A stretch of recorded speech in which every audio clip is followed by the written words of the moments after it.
Pengendali Kedah Darul Aman FC, Aidil Syarin Sahak ketika bercakap kepada Harian Metro menjelaskan yang mereka bakal menerapkan pendekatan taktikal yang berbeza pada musim hadapan iaitu permainan pantas.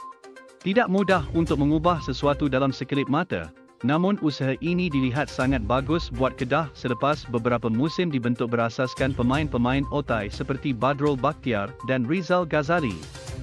Selama 3 musim, Kedah dibentuk bersandarkan lingkungan kapten dan legenda hidup, Badrul Bakhtiar. Ungkap Aidil Syarin mengenai cabaran besar yang akan dilaluinya musim hadapan. Saya tidak nafikan cabaran besar yang perlu dilalui dalam melakukan perubahan terutama dalam tempoh yang singkat. Untuk menjadikan satu pasukan baharu itu bergabung dengan baik, kerana setiap pelaksanaan itu akan mengambil masa. Namun, kita perlu mengadaptasikan perubahan itu, corak permainan, dengan secepat yang boleh, tambahnya. Jom, kita lihat permain yang Aidil inginkan. Ini 5 pemain baharu yang dilihat sesuai dengan corak permainan pantas yang mahu diterapkan Kedah. Azmi Aris, bek kiri yang telah dibawa masuk dari Penang FC ini adalah pemain yang pantas, mampu memahami serta mengikut corak permainan hantaran pantas dan dekat. Beliau meningkat namanya setelah berjaya mengunci bintang sensasi, Safawi Rashid ketika Penang FC tumpas 0-2 kepada Johor Darul Tazim musim lalu, berusia 22 tahun dan boleh bermain di semua posisi di sebelah kiri menjadikan Azmi Aris, aset terbaik untuk Kedah FC. Amir Azhar adalah tambah baik yang bagus di posisi sayap kiri Kedah. Musim lalu, Kiprel Ticece banyak menggerakkan posisi itu sebagai inside forward dan Amir Azhar juga mampu melakukannya. Penolong jurulatih Harimau Kumbang, Manzur Azwira pernah melabelnya sebagai pemain berpotensi dalam saingan musim lalu. Perkara menarik tentang Amir Azhar adalah kepantasannya, licik serta memiliki gerakan kaki mengelirukan. Seringkali lawan akan terkena dan menghadiahkan Penang FC sepakan percuma di kawasan berbahaya. Masih ingat jaringan menarik Penang yang viral di media sosial antarabangsa, 433.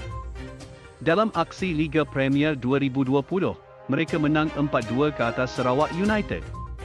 Amir Azhar antara penggerak utama mencipta gol itu. Al-Hafiz Harun, sayap kanan, seorang lagi pemain yang laju menyertai Kedah dari Penang.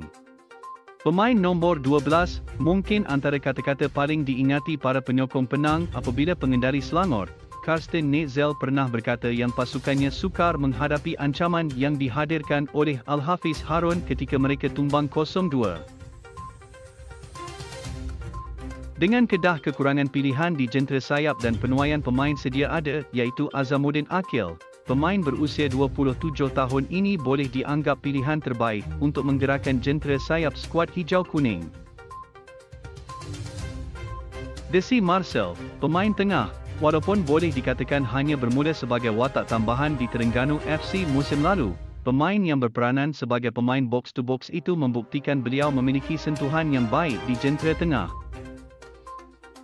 Beliau juga bukan pemain biasa-biasa, dengan berhasil meledak 4 gol selain diturunkan dalam 18 perlawanan. Beliau gemar bermain dengan hantaran dekat dan pantas, malah ia bertepatan dengan taktikal yang cuba digarap. Cuba lihat aksi-aksi dan gaya permainannya ketika bersama Terengganu. Kedah memiliki seorang lagi pemain sepertinya iaitu pemain yang datang dari Penang, Khairu Azrin Khazali. Jelas, ini satu kelebihan buat mereka.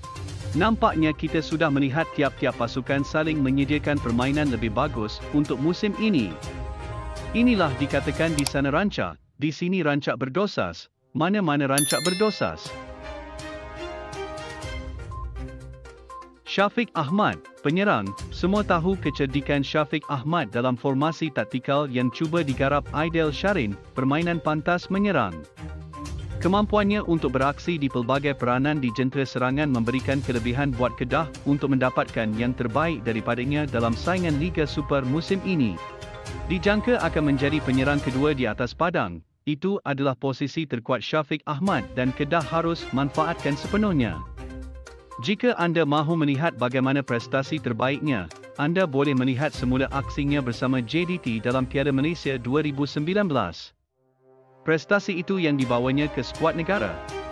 Aidil Syahrin dilihat memiliki senarai pemain terbaik untuk mengubah gaya permainannya. Sudah tiba masanya Kedah beralih kepada formula baharu dengan set pemain yang baharu seperti mana sekarang dan pemergian beberapa pemain otai yang selama ini membentuk gaya permainan pasukan. Inilah wajah baharu Kedah. Bagaimana pendapat anda?